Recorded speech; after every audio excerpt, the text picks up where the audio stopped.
All right. It's like I was saying.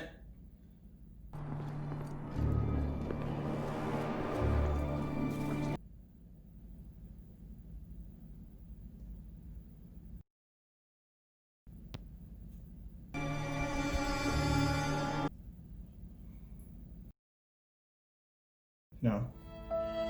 No, no. No, dude, no, no, nah. Come on. No, no.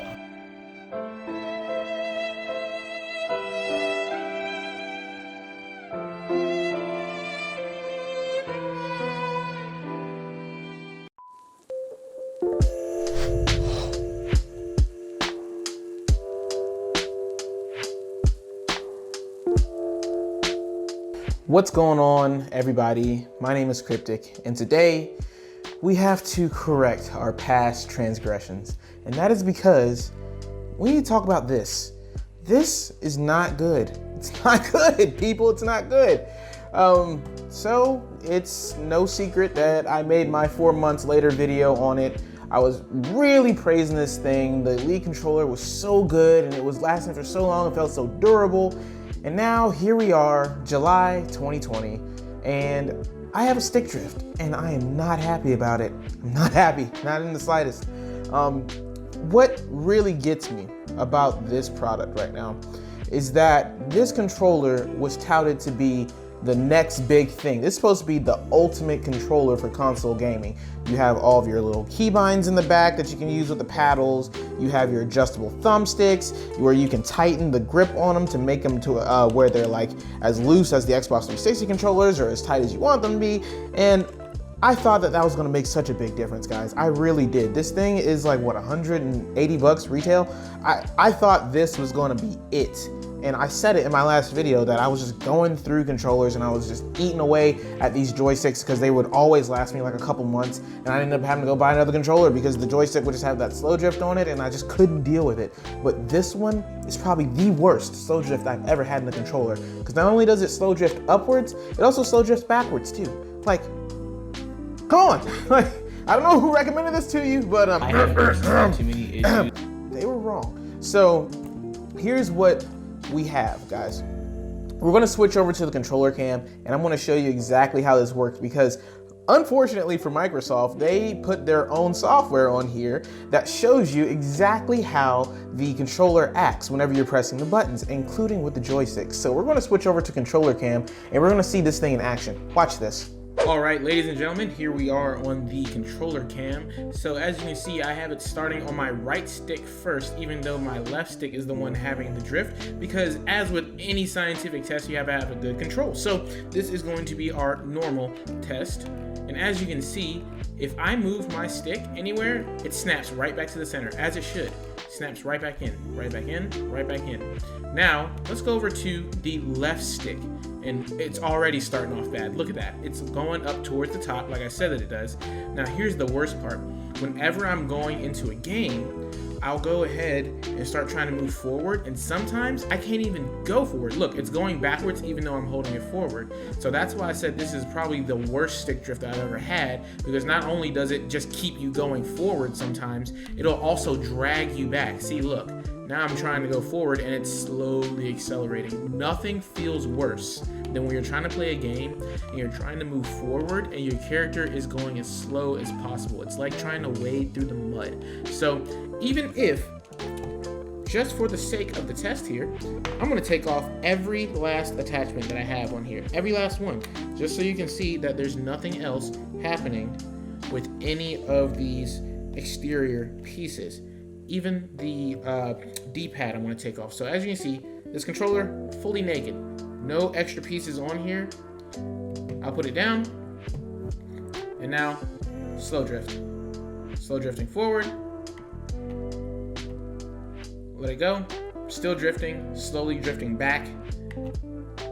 Still drifting, still drifting, still drifting.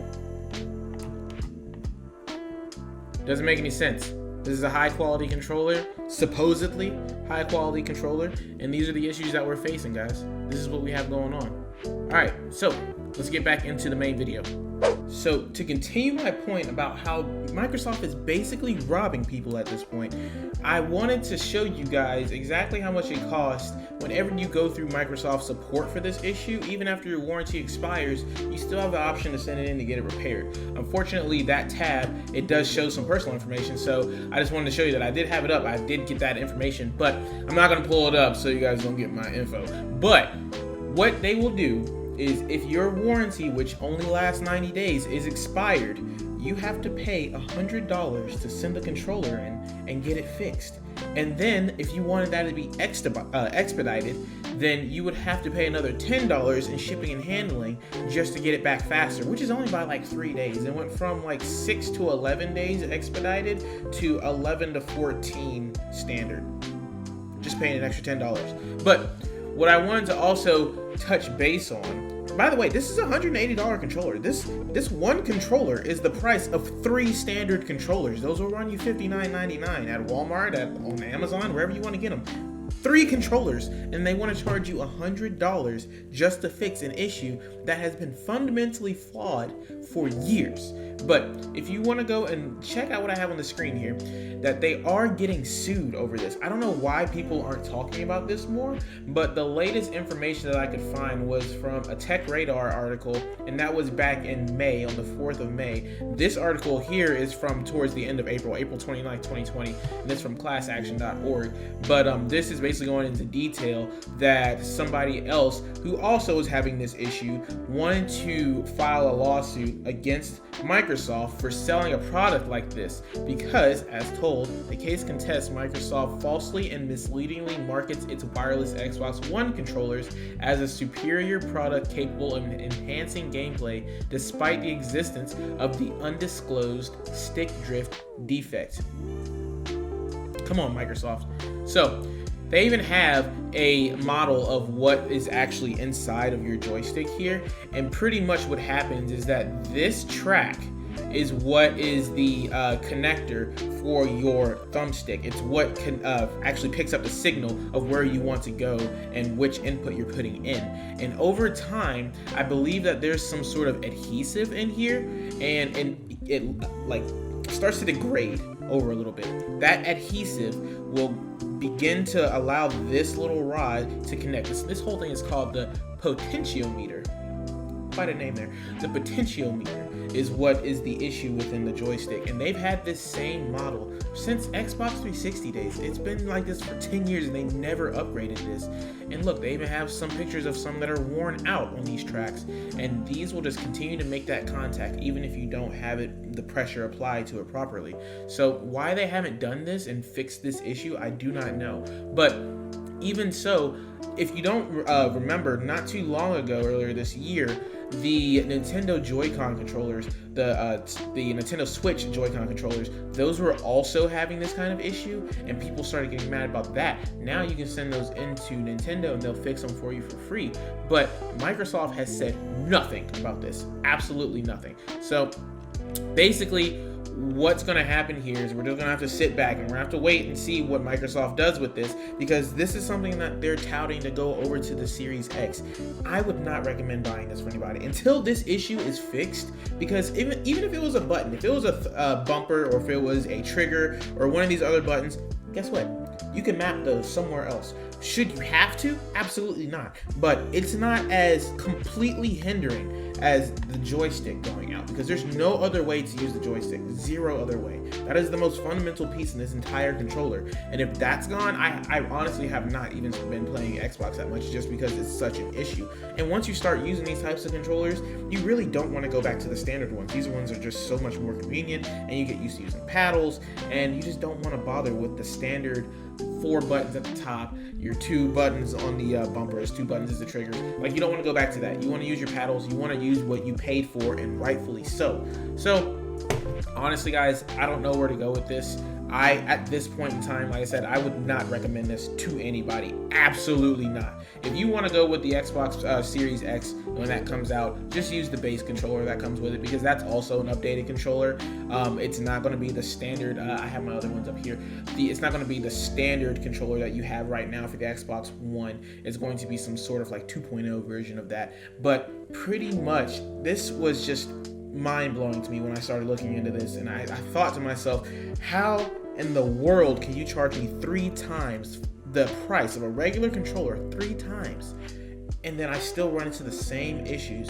And just so conveniently, it ran out, or my warranty ran out right as I started to notice this. I started noticing this like 2 months ago, but I really didn't. It didn't get this bad because you try to play through it. I mean, that's what gamers do. You play through your issues, and hopefully you try to find a way around it. But it's just at the point where I can't even use this controller anymore. Like, it's terrible. It's terrible. That's all I can say.